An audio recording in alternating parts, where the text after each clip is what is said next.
So we're here tonight to talk about Melissa's famous family. Not too bad. Her father's Paul Newman. Her mother is Joanne Woodward. We try to put my mother first. Okay. Okay. I'm just saying, like my dad was first for so long. Yeah. Okay. I never told you that. You never told me that. Okay. Yeah. She is first, like on the cover of the book. Okay. So Yeah. Joanne Woodward and Paul Newman. Thank you. Okay. But Melissa's put together a beautiful coffee table book, a photo album of her family, but it's a specific album. It isn't chronological. It isn't from when they were very young to when they got older.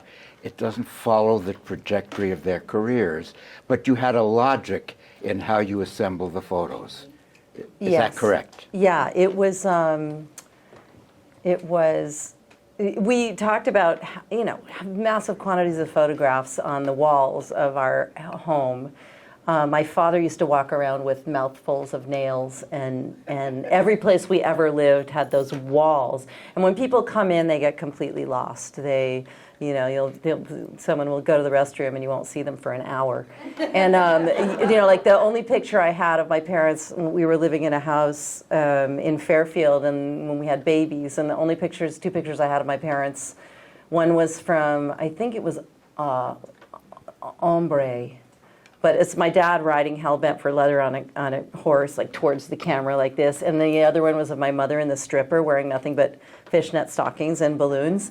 And people would, come over and they wouldn't know anything about me. And they would say, "Who are these people?" And I would say, "They're my parents." And then I would just walk away. So we do have the best family photos, it's unusual. Was that what drew you to assemble the book, because you have so much material? So, not to mention the fact that go on the internet and type in either of my parents' names, and I still find things I've never seen before. It's insane. And then, we had a lot of personal things, snapshots. Our house is grows these things like mushrooms. It just, I had just gone into my parents' office recently, and I had told them when we were making the book, if you see anything that's little and square and black and white with a little white, please get it to me so I can put it in the book. And we have amazing stuff in the book, but I just saw these incredible pictures that my father obviously took of my mother with her little brownie camera. And they're spread out on the desk as though someone had just been looking at them. And when I asked if people, Denise in the office, I said, "Denise, where did this come from?" And she said, "I don't know." And I said, "Did you put this here?" She said, "I don't know." And it literally looked like someone had just been looking at it. So, and they're still showing up. So, yeah, we had these walls of photographs, and then we had this idea, we should make a nice little book about my parents, and wouldn't that be lovely? Only to find, of course, that when a lot of your family photos are taken by Richard Avedon and Philippe Halsman, it's a really, really different process than just emptying things out. But there were home photos as well. There are a lot of home photos in the book. Yes. A lot. There was so much, they were saying to us when we did the book, they said, we want ephemera from your family. And I was worried that I wasn't going to be able to find enough stuff. And then be careful. There's this story because I wrote the preface of the book. And I was in my mother's attic, kicking dead mice out of the way and moths. We are more than regular people. I live in the house I grew up in that my parents bought in 1961, and the year I was born, and we bought it from them when our son who's now 27, was 2. And it's the smallest house on the block nowadays. It's pretty crazy. And all these people moved into the neighborhood so that they could live near my parents, and then they built these massive houses. And meanwhile, we are like we had nothing but tumble down stone walls, nice dogs. We would come home and people would be standing on the front lawn taking pictures of the house, or driving by the house at 3 miles an hour so they could take pictures. And my father would be in the back of the line just cursing them, just wanting to get the groceries in the fridge, So, But when you assemble the photos, you clearly had parameters that you set for yourself. you are going to take the photos from within a certain period of time. Yes. You don't take it very far, and you don't in any attempt present something that's biographical. You can't read the history of your family through these photos. It's a very specific time frame, and it's celebratory. In your preface, and Melissa writes a beautiful preface, and I wanted her to write a biography of her family, but I don't think she's going to do it. But the preface is very tempting because it's so well written in your own voice. You have a voice as a writer. But you say, the life was not all a fairy tale. There were very difficult times, but you don't want to share those times with the reader and in the book. But I do feel like the photographs, the way that it happened, that we put the book together, does actually show the complexity. Like there's still one of my favorite quotes in the book is my mother when she says she was having lunch with Kim Stanley and she said to her, "It's a good thing Paul Newman is handsome because he certainly can't act." I mean, so. No, you get with judicious quotes, there's a subtext running through it. There's a subtext. And you know what, actually, you're talking about, so we decided, I had this amazing, if anybody wants to put together a book, I just happened to have an old friend who I had been out of touch with, but I knew that he put together gorgeous coffee table books. And so I called him, and we'd talked about it years and years ago, and he was the perfect partner. He's the one with the sleuth that, tracked everything down. So Andrew Kelly, LLC, if anybody's looking to do a book. And he worked for Sotheby's. He really knows his stuff. And he knew my parents, which was also lovely. Foster knows this. I'm like herding a cat with conversation. So anytime you want to remind me what the heck I was talking about. So we were trying to figure out how we wanted to put the book together, all these incredible photographs. And I mean, beyond, so many. So he said, well, we definitely don't want to do chronological because who needs to watch Joanne Woodward and Paul Newman grow old in a book? And I thought that is true.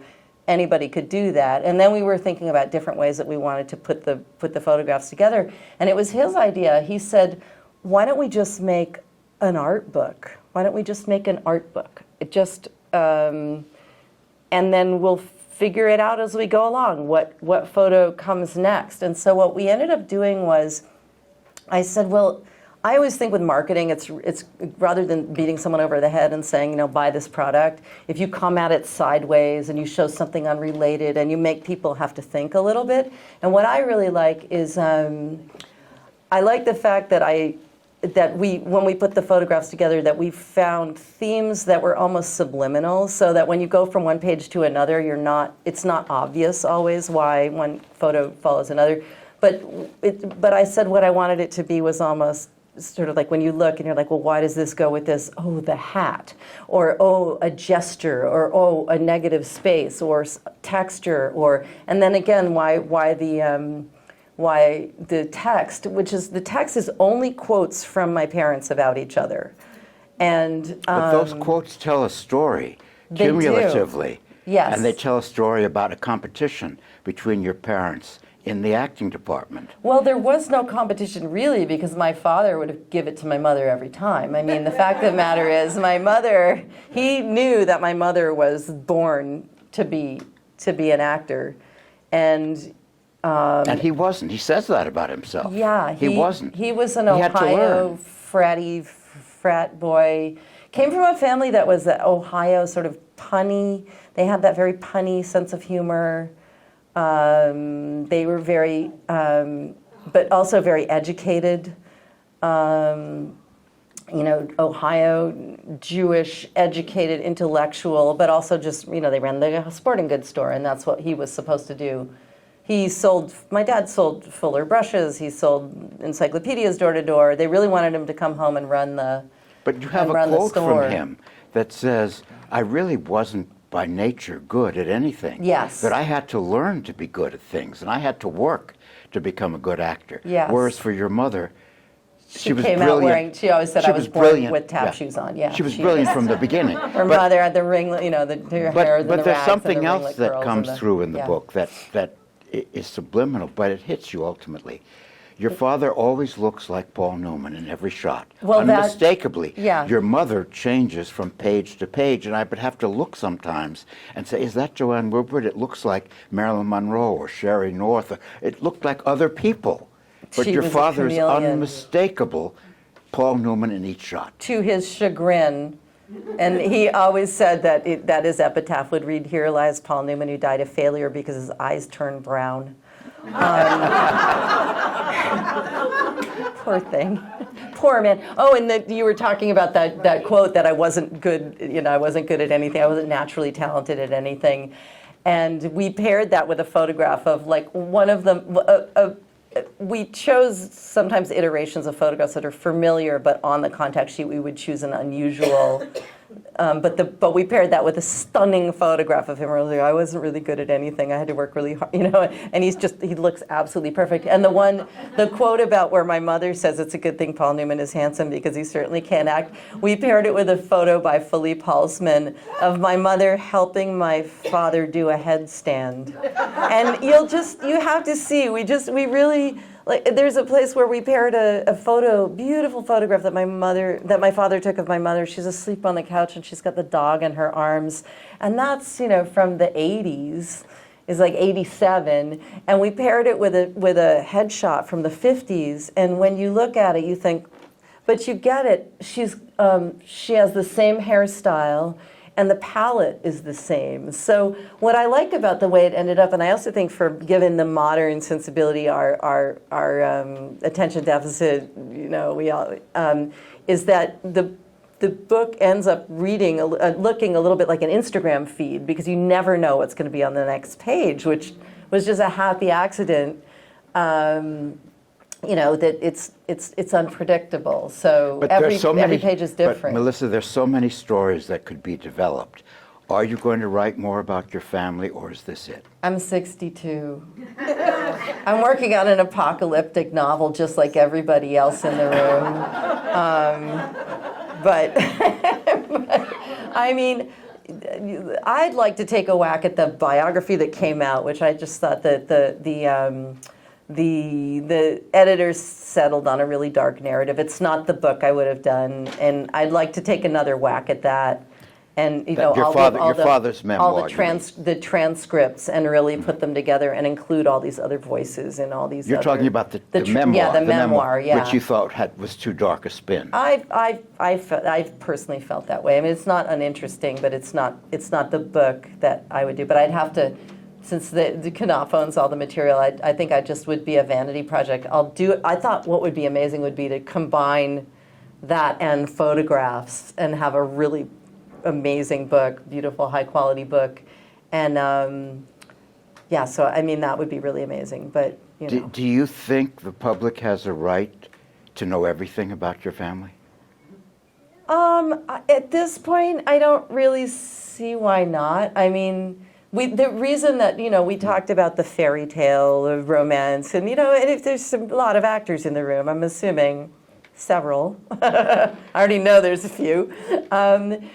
2 Hollywood actors married for 50 years. You think that's going to be easy in Hollywood? And, my mother's trajectory, 1957, she won her Academy Award for Three Faces of Eve. And just as an aside, she didn't have enough money to buy a dress, so she bought fabric and she made her own dress on a sewing machine. And to my knowledge, she's the only person to do that. And you have to look it up. Stunning, fitted bodice, ball gown, coat with all green silk, lining green silk, and you can see her clutching the bodice as she's running up to get her award like this from John Wayne, because she had a bad experience in high school once. And it's hard to make a fitted bodice. She did teach me how to sew, not as well as she does, but one thing about my mother, and we start out the book with, to your point about her being a chameleon. So in the very beginning, one of the very first photos in the book is my sister Nell in footy pajamas, and she's being held, and someone is holding a beautiful picture of my mother in full, movie star, And she's pointing at it like this. And I always say, if you want to know what it's like to be a movie star's child, or at least my mother's child, you know, that was like mommy that got dressed up and put the powder on and went out and did all the things. And then the next picture is a picture of my mother with she was playing Beatrice Hunsdorfer in Effective Gamma Rays on Man of the Moon Marigolds. Not a happy time in our house. Because method actor, she was bringing Beatrice Hunsdorfer home every night. She and my father weren't getting along. It was dark times at home. But there's a picture of my mother with her 80s perm, and she's washing. Oh no, yeah, I think it was. It had to be because she's got the hair. But she's washing a dog in the sink. And it's our sink where we live. And we only just replaced the faucet last year, if you want to know a little bit. Like, we still have the same pots and pans and the leaks. And my parents were like, you know, we're thespians. We don't care about home maintenance, you know.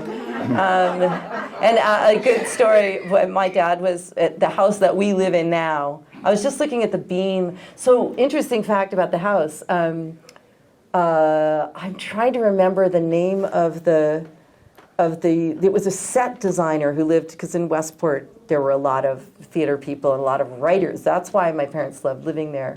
I never give you a chance to talk. That's why we were surrounded by writers. Stuart Stern, Frank Corsaro was an opera director. It's great because I can mention all these names, and I imagine there's like a few people in the room that kind of know a little bit about them.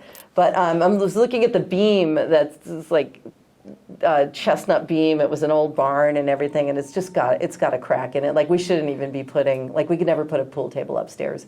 And it's because the man who renovated the house, and he did a bunch of houses in Westport, was a set designer, not concerned with permanence. There's two words, post and beam building, post and beam. Both of those things are important. He took a post out so we could put the couch in. And there was like a 12-foot span. So when we moved in, we had, you know, we put a footing in the basement, and we were like, and we just keep our fingers crossed. But and just to get back to, because I mentioned being in my mother's attic and dead mice, and then people are like, whatever happened to that story? It was probably going somewhere. We were talking about ephemera. Sorry, I am like a red balloon in a windstorm. We were talking about ephemera so I'm trying to find stuff for the book and everything, and I see, and everyone's, we've been through those attics a million times, there's nothing in there. And I'm going through the attic, and there's a rip bag, and it has a lot of snapshots in it. There are like our kids and stuff like that. And I reach in the bottom of the bag, and I find that basically what were the first 10 letters that my father ever wrote my mother. Wow. This close to being thrown away. Wow. And the next day I was up in there, and I reach in sort of like the next bag, a stack of telegrams that were sent to my mother in 1957 congratulating her for Academy Award, including, so when my mother made her undress for the Academy Awards, Joan Crawford, the lovely Joan Crawford, said that my mother set fashion back 100 years by making her own dress. Pardon me, but thank you. So in with all of the telegrams, there was a blue envelope that looked like it had been opened once and read and shut from Joan Crawford, and it said, "Dear Joanne, congratulations on your award. I've heard so very much about your great willingness to learn." But anyway, so these are the kinds of things that just kept showing up, showing up Melissa, in the house. you talk about your house in Westport. Yeah. And there's a very funny anecdote in the book from Sylvester Stallone, who had a meeting with your dad at the house. Yes, and then he when did. he left the house, what was his comment about the house? Okay, so yeah, came for a meeting in the house and with his entourage. He also saw my dad in an airport once. My dad's carrying his little suitcase and get on a plane, and he goes, "Where are your guys?" My dad was like, "I don't know what you're talking about." So he gets in the car. He has a meeting at the house that we live in now, and so he gets in the car with his guys, and the driver, who's part of the driver service. That we were friendly with, told us later that he got in the car and he said to his guys, he said, "Who would ever think Paul Newman would live in a shit box like that?" And that's my house. And I thought, but in fact, Melissa, your parents did live under their means by choice, right? Well, they didn't want a mansion in Beverly Hills. They did pay more for the house than, they said they paid a lot for the house. So they paid $61,000 for our house in 1961, which was a lot. But it's not the house, the conventional house of two world-renowned movie stars. It isn't. Except that on the East Coast, like think about Lucy and Ricky Ricardo, like Lucille Ball and Ricky Ricardo in the show lived in Westport, in the country house. And that is how that was the kind of house that theater people had. Like, theater Katharine people, Hepburn but not, and, theater people, but not movie people. Did your parents choose not to be in Beverly Hills? We did spend a considerable amount of time that we went back and forth like every other year. I said, we never had the right outfit, God, you just finally make a friend and get the right sweater, and then you're on a plane and it's all wrong. But so we lived in a lot of different houses in Beverly Hills. So many houses, in fact, that once they were shown a house by a real estate agent and they said, oh, we've already lived here. And they ended up buying that house. That was on Heather Road. And that was a Beverly Hills house. It was sweet. And there was a famous decorator that they were friendly with that came and did, Peter Shore, that came and did, and I remember there's something lovely about old Beverly Hills and that whole aesthetic, and it's very sweet. But yeah, we lived in a couple of houses that were. But they were Westporters by and large. For many, many decades. They liked being surrounded by artists and writers and people like that more than the Hollywood thing, and thank goodness. Yeah. But what I always like to say, and the audience may not know, but relative to his income, Paul Newman was the most philanthropic man in history. Relative to his income. True. I mean, isn't that an amazing claim to fame? He had an issue because evidently if you made $100,000 and you wanted to give away $150,000, you got taxed on the $50,000, which he thought was really unfair because he said, I want to give away more than I make. And when he first started the food company, the IRS didn't know what to do with him. And then he also, one of the hole-in-the-wall camps, how many people know about the hole-in-the-wall gang camps? All right, for people who don't, the camps for kids with life-threatening diseases, and he felt bad about not, about his luck, the luck that happened to him, that he was, right place, right time, and everything. Didn't feel like he was the hardest working man. I mean, I have to say, never late to work a day in his life. For a man who drank as much as he did, always prepared, always on time, always, he was amazing that way. But wait, what was that? Did he feel he was luckier than he merited? He felt like he was so lucky, and then he thought about these kids that are born with issues or get cancer and whatever, and just wanted to create a place where they could hang out and have fun. And let me tell you, so now there's 30 of them under the Serious Fun Children's Network, and they're all over the world. And I'm on the board of the original camp, which is in Ashford, Connecticut. And it's a place where you go, and he loved being there because kids didn't know anything about him except that he's the guy who started the camp. And so that felt merited to him. And they also didn't really care because they were too busy doing stuff. There was a famous camp story that they would have the Newman's Own lemonade carton on the table, and he would hang out there all the time with the kids, and a kid was looking at the carton, looking at my dad, looking at the carton, and my dad, and he said, "Are you lost? Are you missing?" That's the famous. I mean, there's great camp stories about my dad. Again, and with the. But they didn't respond to him as Paul Newman movie star. He was just a person. Yeah, he actually spent time there as a camp counselor, and I'll try to quickly tell the story that there's a great, the people that have come up through there are some really interesting people that have come up through camp that have gone on to do amazing things. But he had the camp counselor the first time when my dad said he was going to do a whole week as a camp counselor. My son was a camp counselor there for the whole summer, and it's not easy. I volunteered 3 times for 3 weeks, 3 weeks, different summers. My husband volunteered for, he was on like his 12th year. And he and my, it's really amazing. Oh, so my dad was a camp counselor, and then the head counselor was like, great, I have all these kids to deal with, and now I have to deal with Paul Newman. This is really going to stink. And so my dad was amazing, of course, like there, 7 o'clock every morning. He didn't sleep in the bunk beds with me.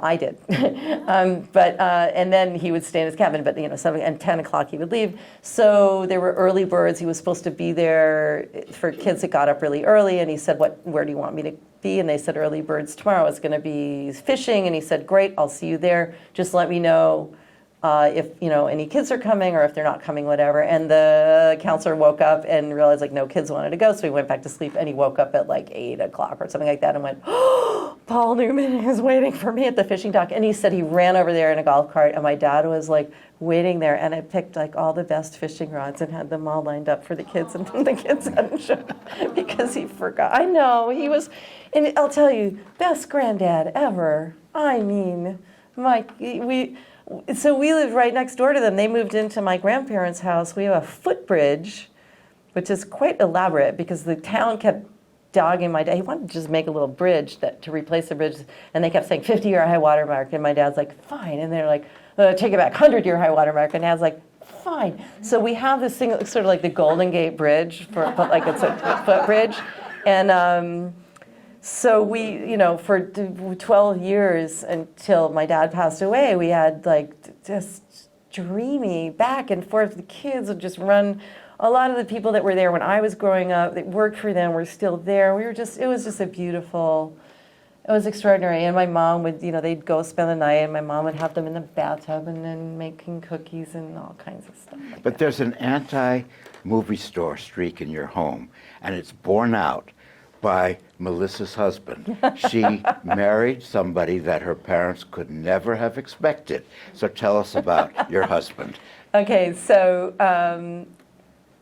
I married a red diaper baby, and I am talking Gus Hall, communist, picked up Angela Davis at the airport in the back of the station wagon, went to meetings. His family, his parents, they had like a red car and a red phone. So when I it was a serious vetting for me because we weren't progressive enough for them. So it's more about them. It took them a while to accept me. But were they horrified at first? No, I think they were okay, but there were some interesting. It took them a while, but we actually very much grew to love each other. And the story about my husband. So the first time he ever met my mother was she was doing Live at the Met, and my mom was like, sweatpants. She would go up and down the street and pick up garbage, and put it in garbage bags up and down the street, and make the French toast and knit the sweaters and do the mending and pick everyone up from the ballet lessons and all of it. Like in her spare time, she was a movie star. And wait, what was I saying again? Yeah. About your in-laws. Oh, my in-laws, yeah. So my mom was doing Live at the Met. She was doing presenting Live at the Met. And that was the first time my husband ever met my mother. We were meeting her there. So she said, we'll meet at the fountain. So she comes and she's dressed like, when she was beautiful taste, like wonderful artist, beautiful, stunning taste. And she had taught me how to put on makeup. Did not do that. Although I have her powder box that she refilled from France, like over and over again. But so my husband comes bounding across and bounding up to my mother and introduces himself. And I look at him and he looks at me and he goes, I bought a suit. And I'm like, yes, you did. He looked like a Barca lounger. It was a vintage something or other. It was $80 and it was an orange stripe. So it's good. So something that he never wore. I think he wore it that one time. But so he and my mother met in these weird incarnations that they never were really, yeah. But he. But he and my parents got along really. As a matter of fact, he spent a lot of time, he would just go to concerts and things with them. I remember they went to see, because he was a fifth grade teacher for 30 years. And my son is now, we come from a family of teachers. So my mother's father was a high school principal and also a teacher. My mother taught acting. She taught, she had like Dylan McDermott, Allison Janney, who thanked my mother when she won her Academy Award, which was like, we didn't know she was going to do that. So she was a teacher. And my husband had taught for 30 years and was a foster care social worker in Brooklyn before that.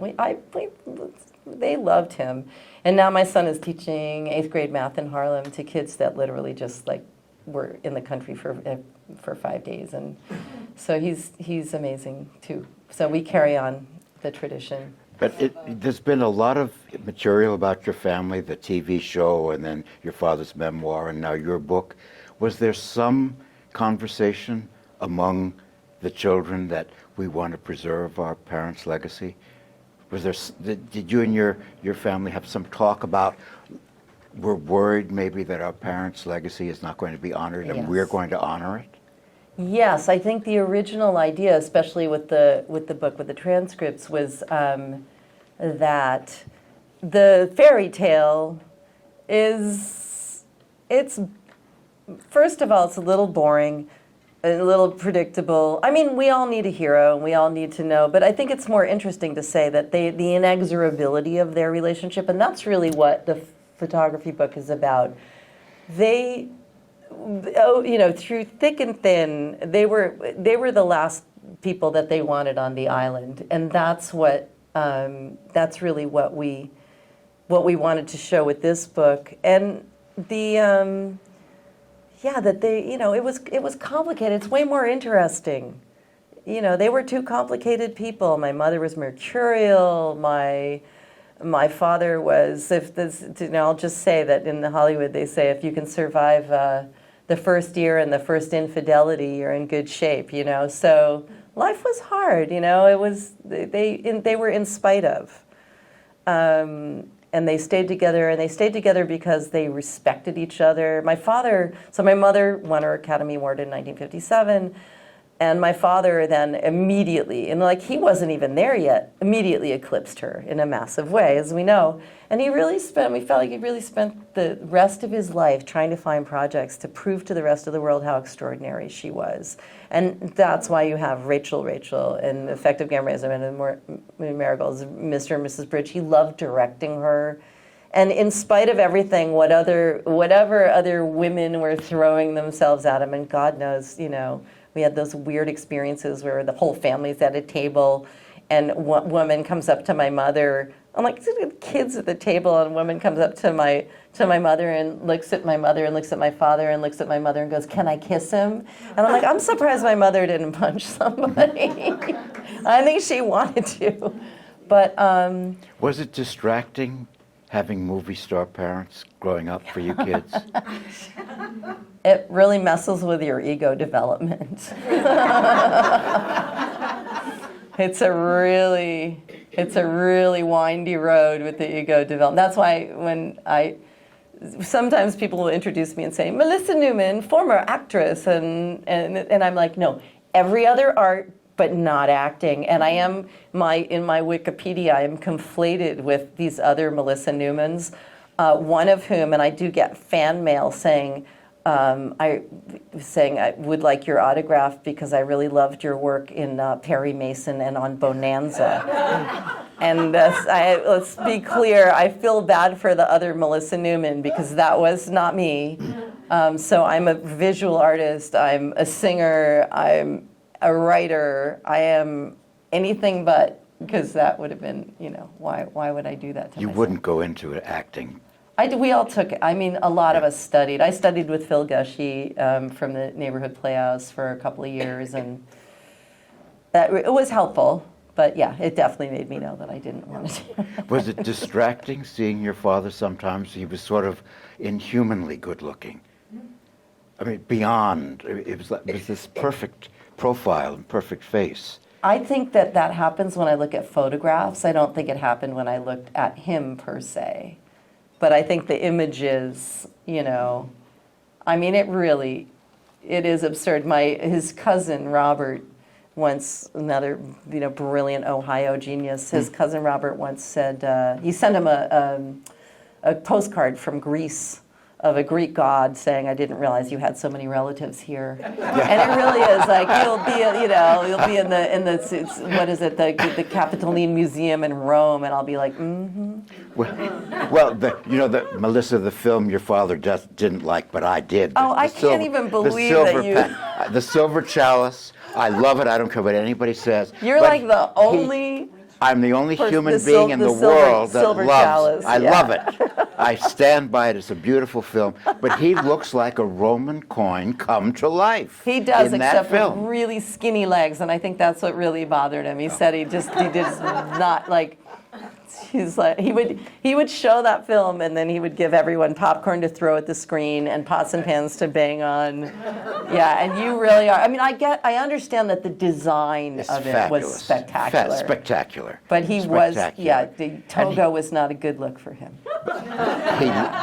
He looked like a Roman coin come to life. He really, the perfectly chiseled face. It was insane. a perfect part for him to be introduced in, and I respectfully disagree with his assessment of the film. I'm sorry. You're right. I'm sorry. Melissa said once, "Did you really like that film?" Yes, I did, and I'm giving you an assignment. Go home and watch The Silver Chalice. It's gorgeous. And I'm giving no, I'm kidding. No, I'm giving you an assignment though. Go home and watch No Down Payment with my mother, which you can find on YouTube, which is crazy. It is the most fabulous 50s black and white indictment of suburban cookie cutter living. It's like, where like they're driving and everything is perfect, and then they move into the house and everything isn't it where it's so perfect, and then like the dark seamy underside of everybody comes up. But my mother is very young and absolutely fabulous. She's fabulous. And Tony Randall's in the movie as well. It's a fabulous yes, film. and the cast is incredible. But what's incredible about your mother and Three Faces of Eve is that nowadays, if that were made, during the transformation scenes, there would be all kinds of editing and all kinds of fancy lighting. Yeah. But your mother did it in one long take with no editing. You saw the change in her face, just playing to the camera. It was all internal. It's a great performance and no help from the medium. Yeah. Nowadays, it would be all tricked up. Yeah. The only tricks were her acting prowess. And I mean, if you look at, even like Marigolds and Rachel, those films. I mean, they're so raw. We talked about this also, and like this is a great crowd to discuss it with. That my father used to say that,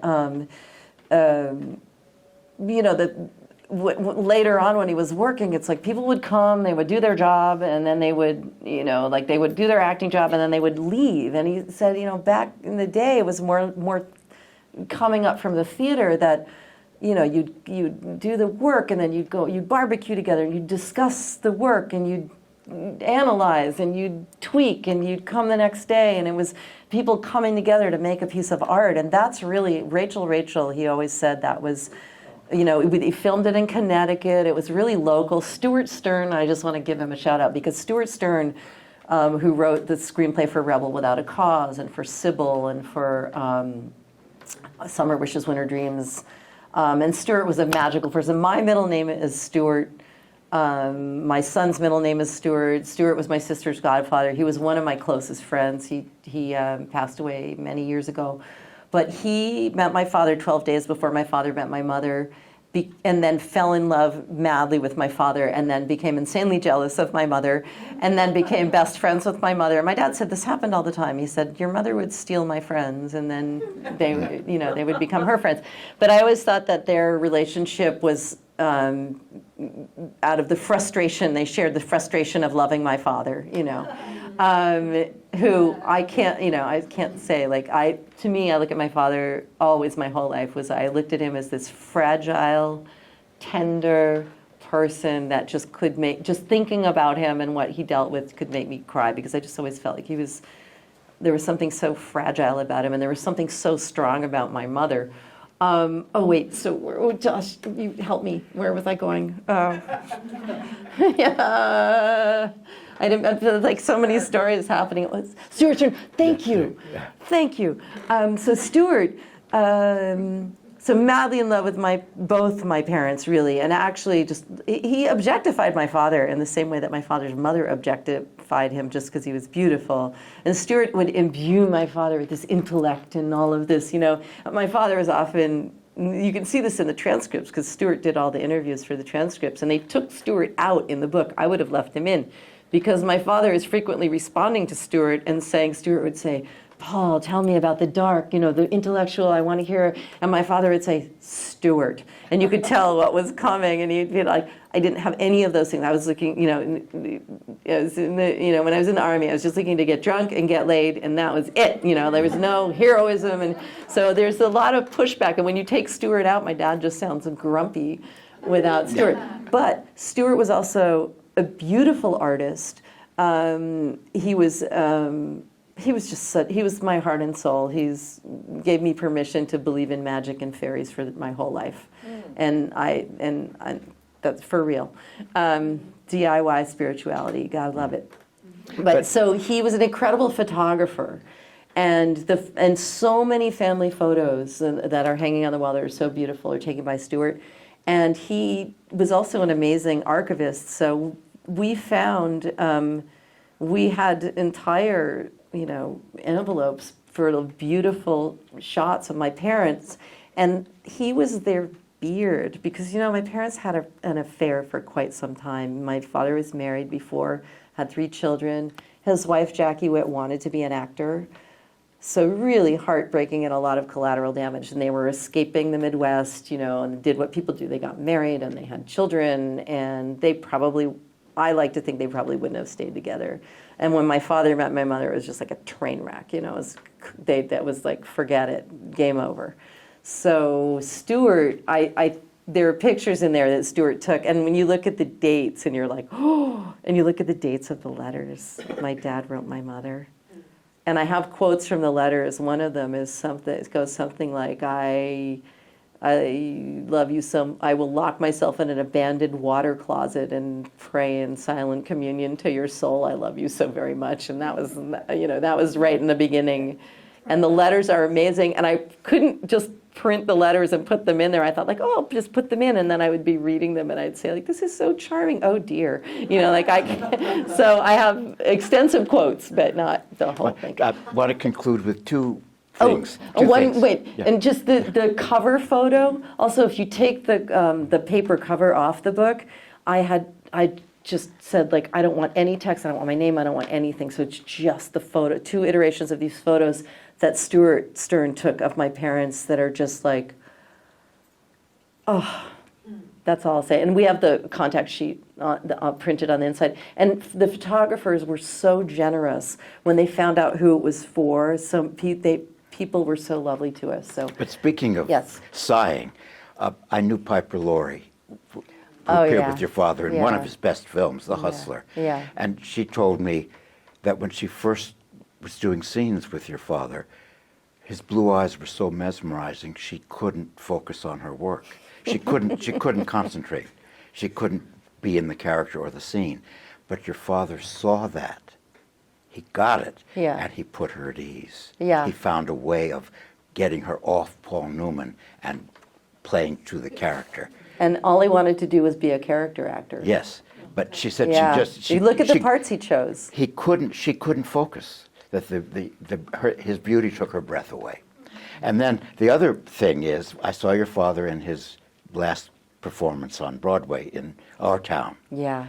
And some of you probably saw it. Yeah. Can I just say that quickly that the way that he did it is that he was giving my mother a hard time because my mother had this horrible fear of thunderstorms and flying. She didn't like to fly. We took trains back and forth all the time from California to New York, all the children, pets, everything. But my father was giving her a hard time about that. And he's a race car driver, the whole thing. And my mother just looked at him and said, "You haven't been on the stage in 30 years." And that's how she got him to do Our Town, because he was terrified. But it was staged in ways that were, I'm sure, revealing of who your father was. Yeah. He was the stage manager, and it was staged in a way so that he made an entrance where you could not applaud him. Yeah. There was not a star entrance. He just sneaked up, and there he was. You couldn't applaud Paul Newman. Right. So it didn't take you out of the play. And in the curtain call, he would not step forward for a solo bow. Right. He took the call with the cast. Yep. Yeah. I thought both choices were very revealing of who he was. Very much so. Yeah. Very revealing. Anyway, Melissa's book is extraordinary. We don't have copies here, but Melissa has stickers that if you promise to buy the book, she will sign the stickers for you. Get her to sign the sticker, buy the book, put it in. It's a treasure. It's really, really romantic. It's a gorgeous book. So yes. I think, I mean, this is just a pitch for my book, because I really am proud of it, and we were responsible for every page. I'm just going to say quickly, Little Brown said, go give us a bunch of pictures and we'll make you a book, and I said, no. I have 3 people, you're going to hire all 3 of us, and you're going to give us a bunch of money, and we're going to give you a book. And they took a chance on us, and that's exactly what they did. So I'm really, really proud of it, and I think it makes an excellent wedding gift, anniversary gift, or any other kind of gift. But definitely, it's definitely a relationship book. A great book for anyone who's in a relationship, or even not in a relationship. Anyone who likes 1950s black and white photographs. Anyways, okay. That's my pitch. And your introduction, it's very short, but Melissa's a writer. I'm encouraging you to write more. Thank you. Because the introduction you have a voice as a writer. It has Thank your you own so tone, much. and it is so tempting because you want more. You don't give us more, but I want more. You give us a sentence, there's a whole chapter there. So you've got to do some more You writing. never know. You've got to do some more writing. Melissa Newman. Thank you.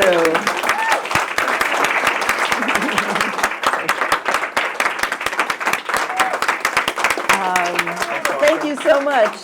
Do we have any Don't go questions? anywhere yet. So raise your hand if you want the book. I hope so. So, little snafu, we did not get the books delivered, but Melissa's going to come back and perform this summer. On the Yeah, I'll roof. definitely do. I'll do a singing gig. We Yes. all sing. I'm a mummer. I'm my parents' child. So we'll take your names and email addresses in the back. Magda will help you out, and we'll come back And the stickers. with the stickers, with your cash to get the book. And so you'll come back and play this summer. Yeah, absolutely. Okay. Yeah, So I'm I'm the down. shepherd, so I can kind of do that. Yeah. Sorry, entertainment committee, but yes, you'll come back. I'm going to invite you into floor 2M, like Melissa, for the bar and restaurant. They'll be happy to take your credit cards. And we have more events coming up. And someone in the back asked me, how can I get on the list, Kevin, to come to events like this? Can any lamb answer the question? Join the club. Join the club. But thank you so much, Melissa. Thank you so much. Thank you. Thank you. Thank you. Thanks.